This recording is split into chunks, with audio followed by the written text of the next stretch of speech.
tatarin mo yan para sa ihahalo din yan sa tubig. Buo yan na peanut. Yes, for texture. Yeah. Ikakat na niya yung dahon muna bago mag timpla. Alam mo yung kamutin na yan? Isuno nilang isda. Nagpansamit. Gawa kami ngayon ng tupig. Unang-una, daw ng saging, glutinous rice. Ayan, ang peanut butter, coconut, sesame seeds. Ayan. Umpisa na. At saka peanut butter. Peanut. At saka yung peanut. Okay, yan. Coconut string pa. At saka coconut string. Kumanay na dua? Lalagyan na ng gata or coconut milk.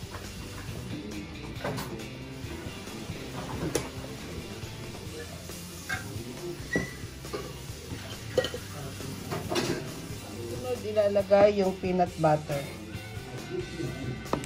Para magkulay. Ayan, para magkulay. At saka ito yung ate. Parang Additional puro talaga. na para malinaw na. Yan. Pwede na rin ilagay yung Okay ate. lang, okay lang. Di ba yung iba nilalagyan. Tapos lalagyan ng sesame seeds.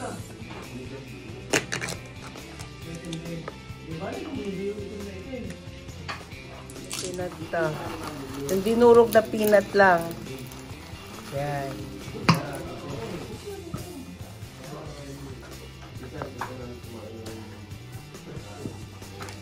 Pagkatapos lalagyan ng sesame seeds. Black sesame seeds. Ano pa yata yung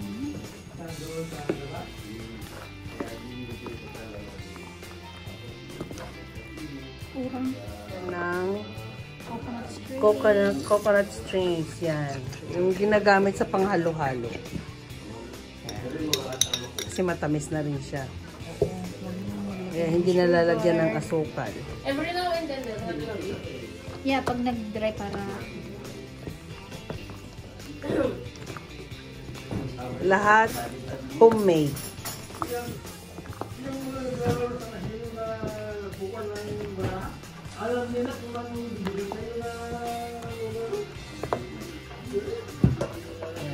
kung something ni Ate Elena.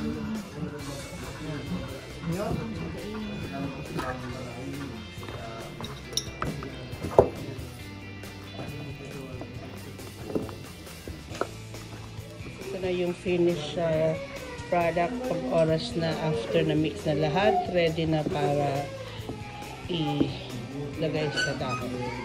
How to make tubig. Look. Ate, ikaw na try.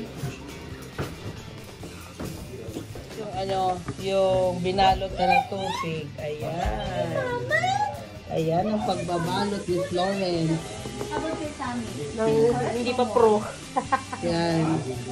Ganyan lang, ikot-ikot lang yan. Ikot-ikot. Yan, tupi. Tupi, sige. Ayan. Tapos, iluluto na natin ang tupig. Ayan, ganyan guys ang mga nangyayari. Burka, ate, ito kasi. Ayan, ganyan na siya. Oh. Ayan. Para kaantay lang yan sa awan ko. Ito na yung tupig na luto na. Ayan. Saka ito, sabi mo. Ano pa anak ba na anak mo? Daing.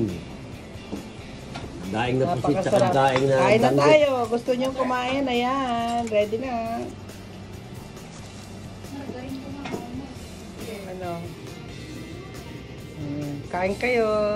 Kain kayo dyan ng tupig.